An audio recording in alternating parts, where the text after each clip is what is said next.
What's up, guys? It's your boy Jabberboy108 here, and as you saw there, that was the new trailer for the Gran Turismo 6 for Bathurst, which was a great thing that Gran Turismo have done. You know, I really admire their trailers. You know, they're more sort of very sort of subtle and more sort of better.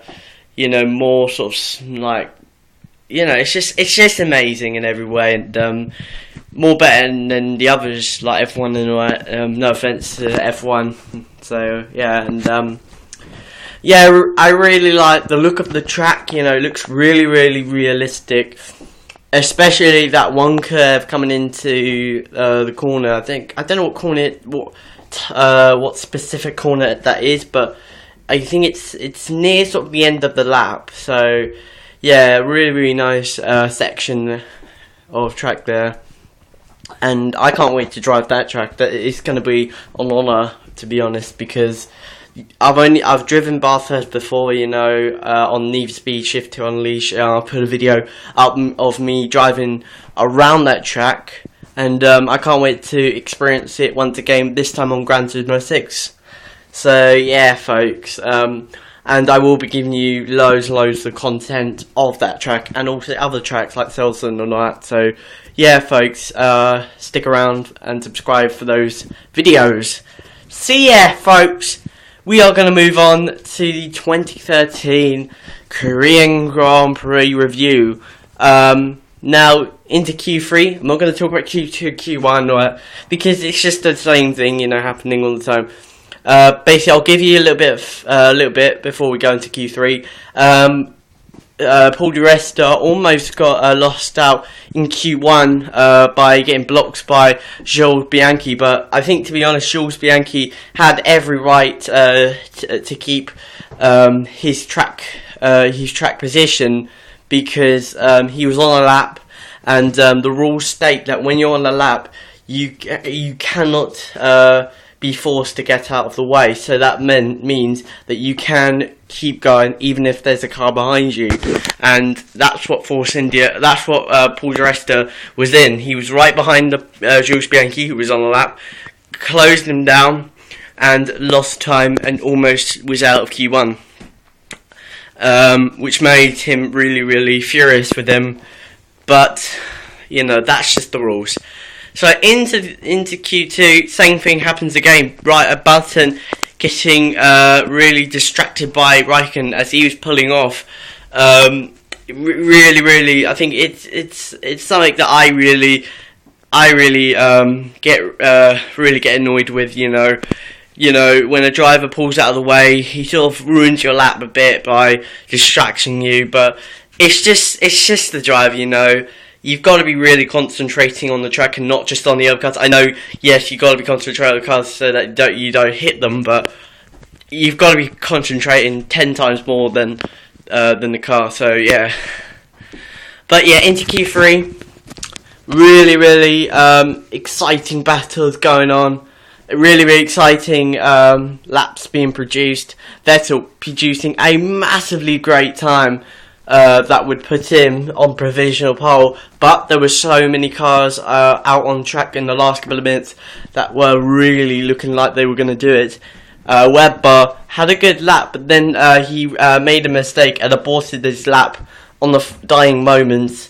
But then Lewis Hamilton gave it his all, but it wasn't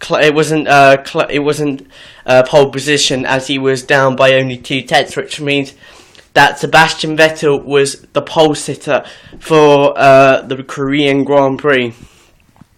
Now into the race, Sebastian Vettel got a good start off the line, managed to pull away from the rest of the pack, whilst Romain Grosjean had a look at went past Lewis Hamilton going into turn 3, but as soon as but further back, the real mayhem started. First with Felipe Massa spinning whilst braking, coming into turn 3.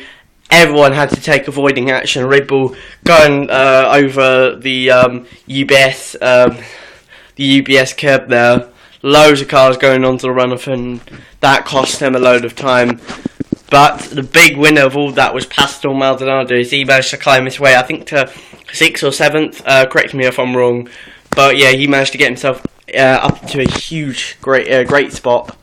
And then later on, during the race, Kimi Raikkonen had a good go at Fernando Alonso for 6th place. I'm not quite sure.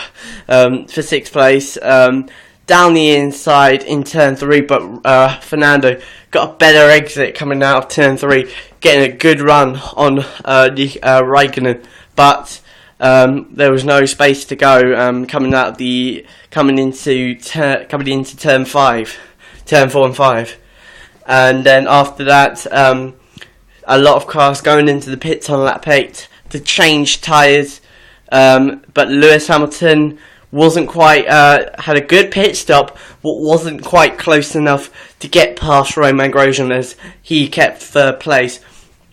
But then come lap 20, that's when Lewis Hamilton started to struggle. He was really struggling by a couple of seconds.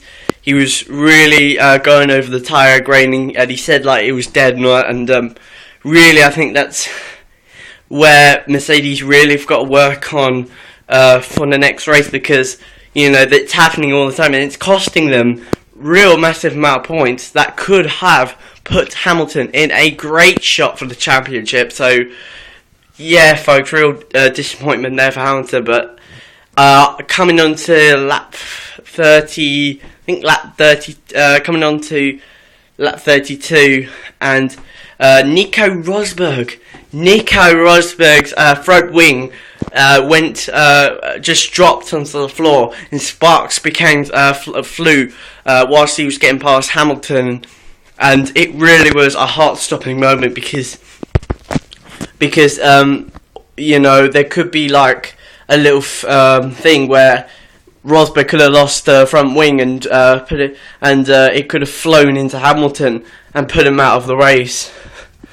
So yeah, I think what Rosberg should have done is just park the car and retired, because even though because it was a real high risk that thing could go off, and we've seen it before, guys. Remember 2010 in China when Buemi was coming into the pits? That thing went underneath the car, and that was it, game over. And I think that was it for Buemi. And and then after that, the safety car came out, and then as they restarted, Vettel got a good start and managed to pull away from the pack until lap 35, where Sergio Perez had a delamination, a big one actually.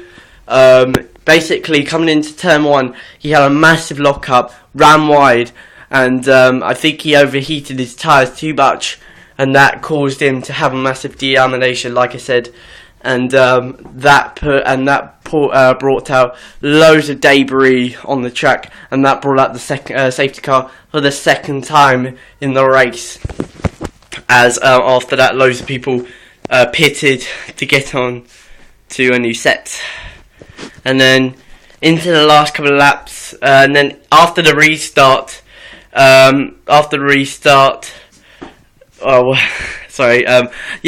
restart, Mark Webber, really massive thing happened. A fire broke out on Mark Webber's car as he was hit by Adrian Sutil coming into turn 3. That brought out the fire that brought out some like medical truck or whatever that is, and there was white flags going on all over the place, and after that brought out the safety car to neutralise the field. Really bizarre to see that safety truck going out there. I think it might have been a bit of miscommunication from Charlie and the guys on the track, and because I think they thought it was serious, so they thought they better go tackle it. But yeah, but to be honest, that fire was really neutralised, because it wasn't massive. It wasn't something that would blow up or like 2011 in Hungary. It was sort of like a standard fire.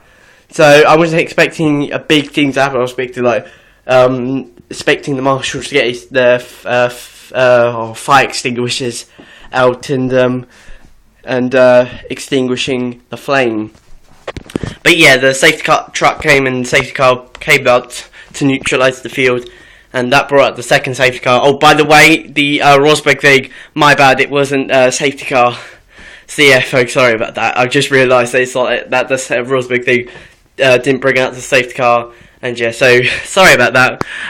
But yeah, as soon as they got back going, Vettel got a good start, but Raikkonen, I don't know what happened to him, but he managed to get up to second place. Great position there by Raikkonen there, from I think about 8th or something like that. Really great, really great push up the field there. And Romain Grosjean on the last couple of laps was saying I cannot pass Kimi Raikkonen. And the team was going like, yes you can, and I think that's just a bit of laziness by Romain Grosjean. I know he's having to deal with, I know he's having to deal with a car that is struggling, I know that, and also a driver that has won loads of races and has won a championship, and he's having to deal with his tyres, but if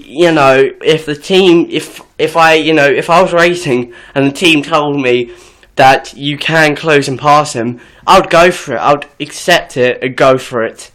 Because Roman had a golden opportunity to get second place and beat his teammate, which would be a great result for Roman, because throughout the last couple of races he's been like Raikkonen's number 2. So yeah, I think honestly, it would have been so amazing from the Frenchman there to do that, and probably even close a little bit up on Vettel there. But yeah, so and then on to the last couple of laps as well. Lewis Hamilton coming onto the back of Nico Hulkenberg on a new set of tyres, as he was really hustling in the car, pushing as hard as he can to get ahead of Hulkenberg. But as soon as they got onto the exit of turn 2, Hulkenberg would just be absolutely just streaking away, not getting passed by Hamilton, especially with the DRS. And Hamilton had a shot into turn 1, but as soon as they came into turn 2, that sailboat really had a great... Nico Hulkenberg had an amazing traction out of turn 1 and 2 that put him right behind and put him ahead of Lewis Hamilton with a couple of laps left. Real disappointment for Lewis there, just frustration. I've experienced it loads of times where you cannot get a car past a car that you are quick, and then it kind of becomes a frustrating thing for many drivers. So I really do understand Lewis's frustration behind him, but that's racing and that's part of life.